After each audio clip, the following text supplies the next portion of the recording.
জন তার এক্সরে দৃষ্টি সক্রিয় করল। সেটা দেখে জন অবাক হয়ে গেল যে একটি বিশাল পাথরের ভেতরে গুপ্তধন লুকানো আছে। জন সঙ্গে সঙ্গে একটি কাঁচা পাথর তুলে নিয়ে সেই বিশাল পাথরের মাঝখানে জোরে আঘাত করল। পরের মুহূর্তেই অত্যন্ত শক্ত পাথরটি হঠাৎ ভেঙে গেল। জন হতবাক হয়ে গেল যখন জন দেখল যে ভেতর থেকে এমন একটি প্রতীক বেরিয়েছে যার মাধ্যমে পুরো কুলকে নিয়ন্ত্রণ করা যায়। তারপর জন কুলের খাজানা যাচাই অনুষ্ঠানে পৌঁছে গেল। সেই সময় কুল প্রধান খবর পেল যে কেউ ওই বিশাল পাথর ভেঙে ফেলেছে। সে সঙ্গে সঙ্গে আদেশ দিল যে ওই ব্যক্তিকে খুঁজে বের করতে হবে এবং ঘোষণা করল যে ওই ব্যক্তি নতুন কুল প্রধান হবে। জন সঙ্গে সঙ্গে দাবি করল যে পাথরটি সেই ভেঙেছে, কিন্তু কুলের সদস্যরা তার উপর হাসতে লাগলো। জনের কাকা তাকে বলল যে সে যেন নিজের কথার প্রমাণ দেয়। তারা কাঁচা পাথরের অনেকগুলো বালতি আনাল এবং জনের মায়ের সঙ্গে বাজি ধরল। তিনজনের একজন করে পাথর বাছাই করতে হবে। যদি জন আর তার মায়ের পাথরের যৌথ মূল্য কাকার পাথরের চেয়ে কম হয় তবে মহিলাকে জোর করে কুলের বিয়েতে ঠেলে দেওয়া হবে এবং জনকে কুল থেকে বের করে দেওয়া হবে। আর যদি তারা জিতে যায় তবে তারা দুজন কুলের নিয়ন্ত্রণ থেকে মুক্তি পাবে। মহিলা নিজের ভাইয়ের এই বাজি ফিরিয়ে দিতে চেয়েছিল, কিন্তু জন অপ্রত্যাশিতভাবে রাজি হয়ে গেল। কাকা কুলের খাজানা যাচাই করার শিল্পে পারদর্শী ছিল, তাই সে সঙ্গে সঙ্গে একটি উচ্চমানের পাথর বেছে নিল। কুলের লোকেরা তার প্রশংসা করতে লাগলো,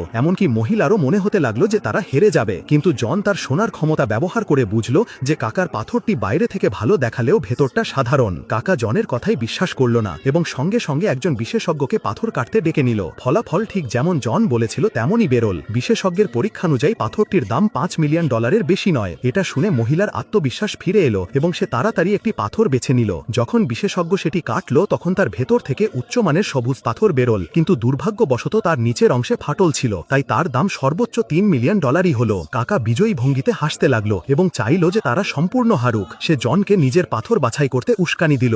জন তার মাকে সান্ত্বনা দিয়ে আবার তার এক্সরে দৃষ্টি ও সোনার ক্ষমতা ব্যবহার করল। দ্রুতই সে একটি চমৎকার পাথর খুঁজে পেল, কিন্তু তখনই মা তাকে থামিয়ে দিল। সে বলল পাথরটি মসৃণ এবং কোনো নকশা নেই এবং এটা ইঙ্গিত যে এর ভেতরে কোনো রত্ন নেই। সে জনকে অন্য একটি পাথর বাছতে বলল, কিন্তু কাকা মাঝখানে এসে থামিয়ে দিল। সে বলল যে একবার পাথর বাছাই করলে তার বদলানো যাবে না। জন আত্মবিশ্বাসের সঙ্গে সেই পাথরই নিল এবং বিশেষজ্ঞকে তা কাটতে বলল, কিন্তু যখন পাথরটি কাটা হলো তখন তার ভেতর থেকে কোনো রতন বেরোলো না। মা ভেঙে পড়ে কাঁদতে লাগলো এবং নিজেকে দোষ দিতে লাগলো যে সে যথেষ্ট কিছু করতে পারেনি। যখন কুল প্রধান জনকে বের করে দিতে যাচ্ছিল তখনই জন চিৎকার করে বলল যে বিশেষজ্ঞ পাথরটি ভুলভাবে কেটেছে। জন পাথরটি তুলে নিল এবং জোরে মাটিতে আছাড়